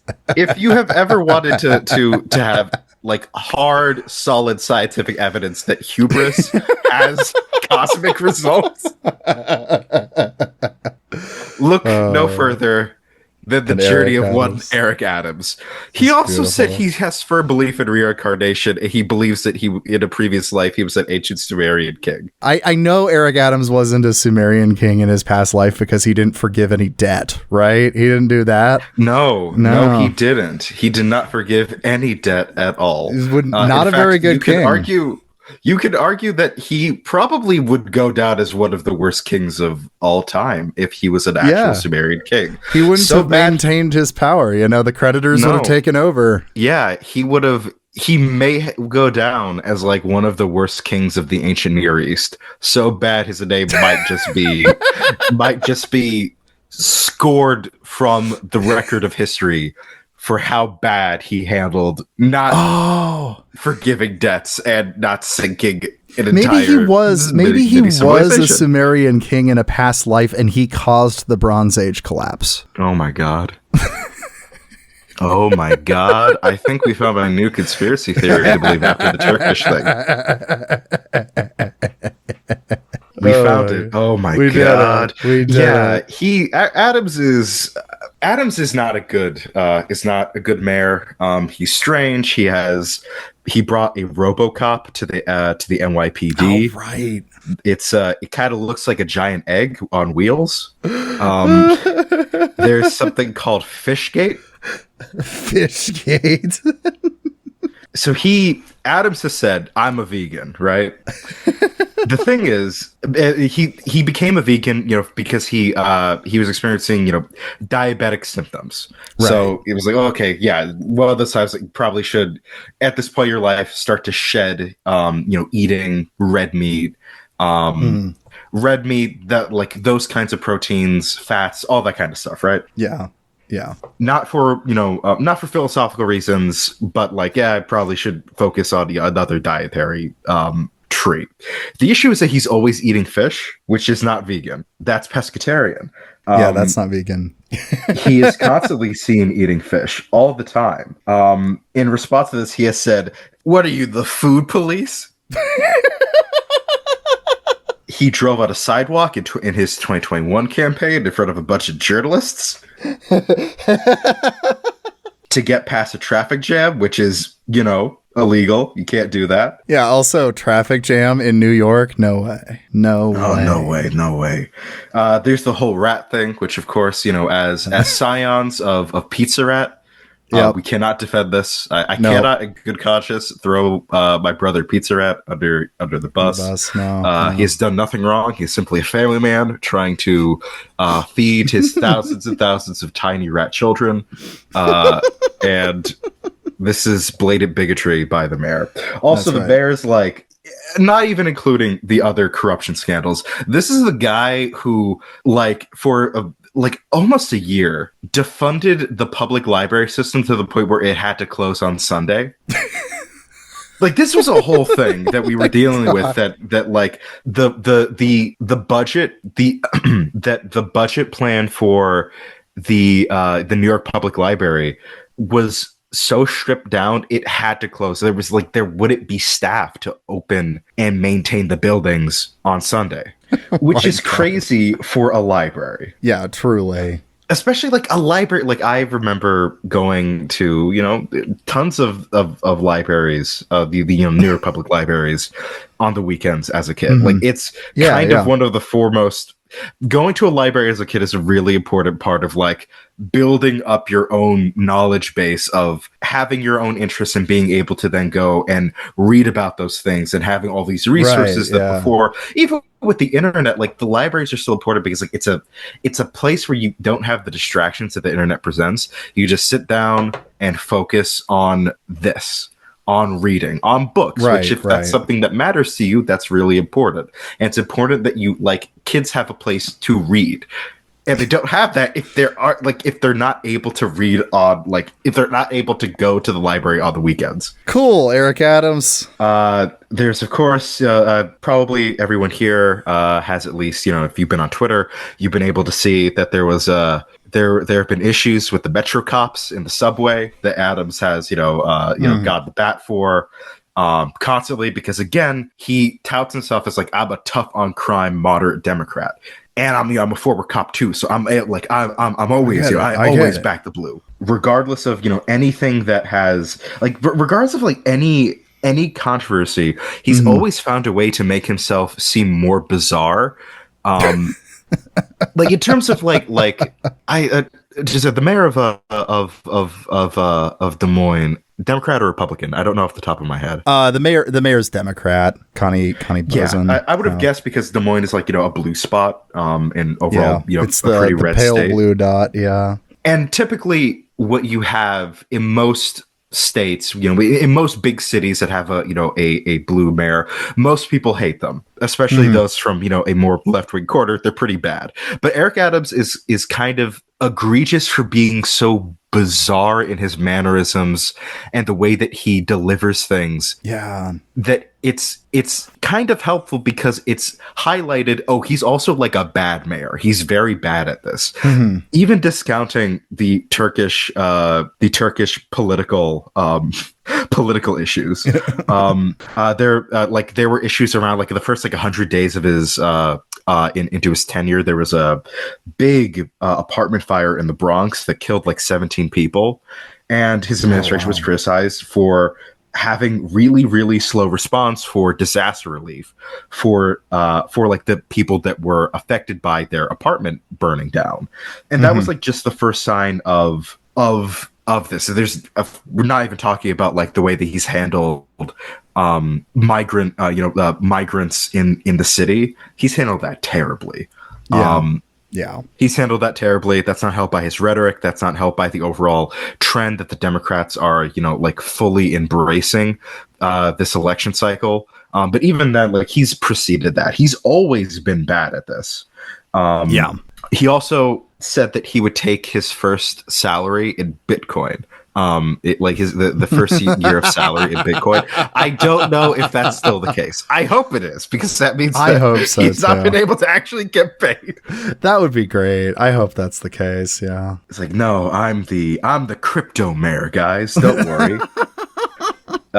He's also an anti-work from home guy. Why? What? Because you're lazy. You can't stay home in your pajamas all day, Josiah. You gotta go out there. Go out. You gotta go patronize local businesses, Josiah. Which you already, like, again, you do. If you work from home, you patronize local businesses. You do. Yes. Depending on the job, I was gonna say, depending on the job, you might be able to do that more if you're working from home. Yes, there are studies for this. Like there is research indicating that productivity goes up. Yeah, it does. You're more comfortable. You're whatever, He's handled, the continued coronavirus pandemic. Hasn't got away. It's still here, everybody. We're still dealing with it. He hasn't handled that very well. He got sick with COVID. That's awesome. Yeah, he's not good. Because this is kind of a semi, we cover religious topics. Josiah covers religious topics on this podcast, and we're both religious. Eric Adams does not agree with the separation of church and state. Oh, okay. Why? So I'm going to read this section here. To quote Eric Adams, "Don't tell me about no separation of church and state. State is the body, the church is the heart. You take the heart out of the body dies." Okay, I guess. But now there's a part of me that in a way agrees. There's the religious leftist in me that agrees that right. I mean, because voting based off religious convictions, I don't think is an inherently wrong thing. I just think it's I think a lot of the people who say they vote on religious convictions, have bad convictions. But I don't know. I vote on my religious conviction that that we shouldn't be destroying the planet and making it too hot for humans to live on. That's a religious conviction of mine. I think God doesn't want that. So my politics are dictated by, I think that God loves us, so we probably should do things that affect that hurts our fellow human being. That's the kind of, there's a sense if he meant it that way, I would agree, but I don't think that's what he means. I don't think so either, because the main thing is that he agrees with this the 1962 Supreme Court decision Engo v. Vitale, which Vitale, that's the one that was about prayer in public schools. Oh, okay. That school prayer is unconstitutional. They're forcing people to pray in schools unconstitutional. Yeah. Another quote by Adams. Right wing shit. This is just straight, he's right. This is the shit I grew up around. What the fuck? Yeah, he's a very. That's why I kind of wanted to add this layer. You will have people that are going to try and pivot. Never forget that the Democratic Party tried to get this guy as the next. A next big figure in the next figure in Democratic politics, specifically New York state and city Democratic politics. Is firmly said that he was eventually going to try to run for president. In fact, there were inklings that he was going to try and challenge Kamala when Biden dropped out, because he initially refused to endorse her. Yeah. Until he got a very angry phone call from somebody and said, "Okay, all right, I won't do that." It's the same thing what happened with Joe Manchin, where they obviously got a very angry phone call telling them, "Stop." Oh man, can you imagine a primary between Eric Adams and Kamala and Joe Manchin? Oh, Joe Manchin! Jesus Christ! Imagine if those were the choices. Oh, that would be a nightmare. Just hell world.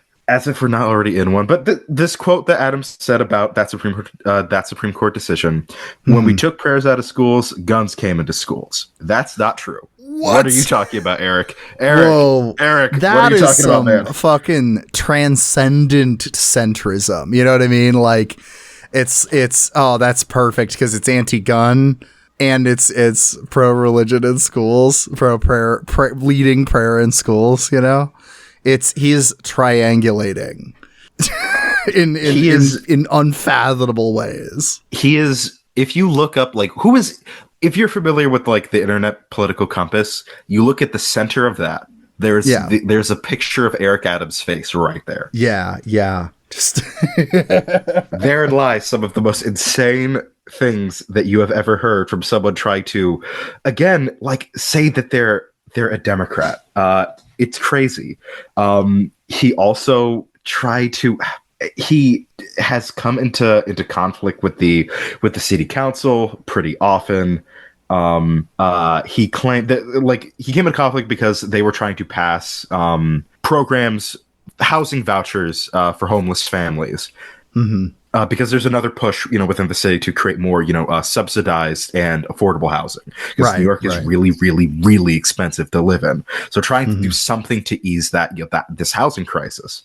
Right. Adams wrote an op-ed in the New York Daily News where he claimed that those bills would cost too much money and create administrative difficulties.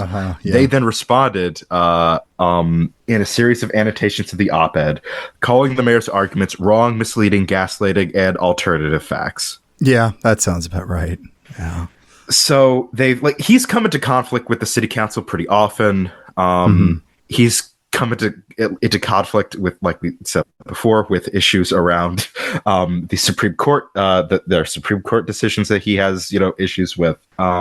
I also would be remiss to not bring up that in November 2023, he was accused in a lawsuit of sexual assault by an anonymous former coworker. That they were both city employees at the time in 1993.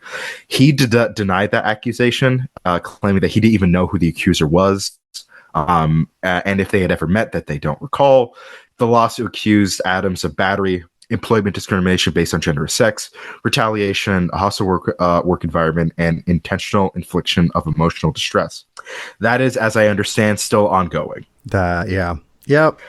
He's also involved in an ongoing lawsuit against a teachers union because he has also cut funding to the local Department of Education in New York. Yeah, that sounds about right. Yeah. He also tried to get rid of summer vacation. No, the kids should be in school all the time. Oh my God. Why? What? He tried to veto. He came into conflict with the city council again because he tried to veto an act that would get rid of solitary confinement. Well, limit solitary confinement in Rikers Island, which is an ongoing issue. There's been a bunch of high profile cases around that. They've tried to overturn his veto on that because again, he is he's solidly back the blue. This is what happens when you get someone who's essentially a Republican, but is not like a flaming racist all the time. Yeah, right. And then you pair them with like progressives within a city council. Nothing gets done. Nothing gets done. Just awful, awful, awful, awful. He's a terrible mayor. I'm just he has been like an embarrassment to me as a resident of this city. He has made me envious of Chicago, and that should be a mortal sin to anyone who hails from the great city of New York. What can I say? Midwest greatness, over here. How dare you? I have and this is not me saying I like Kathy Hochul either. She's a terrible governor, but in comparison, oh my God, it's kind of night and day when you compare the governor and the mayor. They're both very bad at their jobs, but at least Hochul is a little bit better. She embarrassed New York at the DNC, but not as badly as Adams has been doing consistently during like his mayoralship. It's like, I mean, I don't know a ton about Hochul, but my understanding of her embarrassment is she's just a terrible fucking public speaker. Awful, so bad. Yeah, as like Eric Adams is just like taking bribes from like from a Turkish official, or like trying to make Killbot from Chopping Mall a cop. Like this is amazing, so awesome.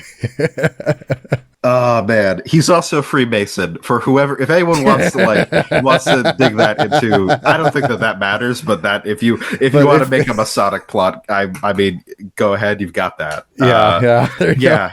He's. I hope that the image that I painted is that Eric Adams is a very bad mayor. On top of he's corrupt, but he's not even competent at having the appearance. He's not even good at being corrupt. No, he's not. He's bad at being corrupt. He's bad at being a mayor. I can't really talk about like how he was in the New York State Senate, how he was there. Probably just fine, whatever. Like not egregiously bad enough that it affected him becoming Brooklyn Borough president. And he was competent enough there. But then again, I'm not so certain that he would have run for mayor if he wasn't. Like if this thing with Turkey hadn't already started. Right. Because as the indictment states, even while he was Brooklyn Borough mayor, he was already in contact with them. So we kind of don't even know how long he's been really like accepting bribes from Turkey. Again, I don't know why the Turkish connection is the thing. I don't know why he's decided to love of all countries. It's not Russia. It's not China. It's not like any of like the big bad guys in like American consciousness. It's Turkey. It's Turkey. I don't know why it's Turkey. Why has he been to Istanbul so much? Oh, well, thank you for sharing your wonderful city with me. I'll do it. I do it all the time. It's the greatest city in the world, baby. I never thought that I would go to bat for Bigfoot, but man, I missed that lunk. Come back. Come back, please. Just maybe for like a day so we can pretend that we don't have this guy.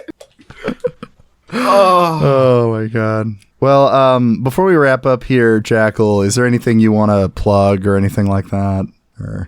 Well, I would like to plug, and you already announced this at the beginning of it, but that's right. You're gonna hear a whole bunch of me this October. Better get used to Jackal, folks. You better get used to me. I'm gonna be here all month, baby. Yeah, no, it's this is kind of my month. Yep. So I was very flattered and honored that Josiah asked me to co-host for the spooky season, and we've got a great slate of guests and topics set. Yeah, and I'm so pumped. Yeah, really cool Patreon episode too. Yeah, the one we got lined up, I'm really excited about. So yeah, folks, look forward to that. Before then, though, you should get one more episode after this one. That should be the next book club, if I can get the book read. If something comes up, then it might get released, kind of like I did with Christian Rock Summer, where it's an intermission in the middle of the themed month. So it might be halfway through October if I fuck up reading this over the weekend, but I think I should be able to get it read over the weekend. So pray for Josiah. Yes. Almost done through Hell Week here. Almost done. Almost done. All right. Well, thank you, Jackal, for joining us on Fruitless, and I look forward to talking about all things spooky next month. Hell yeah. Can't wait. Hey, thanks so much for listening to today's episode. If you like what you heard, make sure to leave a review on Apple Podcasts. It helps out with the algorithm. And if you really like the show, consider supporting the show on Patreon. And hey, speaking of Patreon, one of the benefits of becoming a patron is that you get your name read out at the end of every episode. So let's do that. Today's episode is brought to you by I Drink Corn Syrup, Yum, I Am Once Again, Leo Zachary Dickinson, Philip Cozy, 2007, Christian Rock, Aaron Thompson, Attention Francis, Derek Hill, Gavin Aronson, Joseph Gross, Kyle Gannis, Metric Conversion, Moss, Nathan Thiessen, Racecar, Regular Sized Worth, parentheses, Small, Robert Heilman, Stephen aka Spy Spike Stonehand, The Worst of All Possible Worlds, Vicky Sutton, Hello Mom, John Rutland, and of course, Chris Barker. And now, this is Niebla by El Shirota.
I know it's coming. There we go. Okay.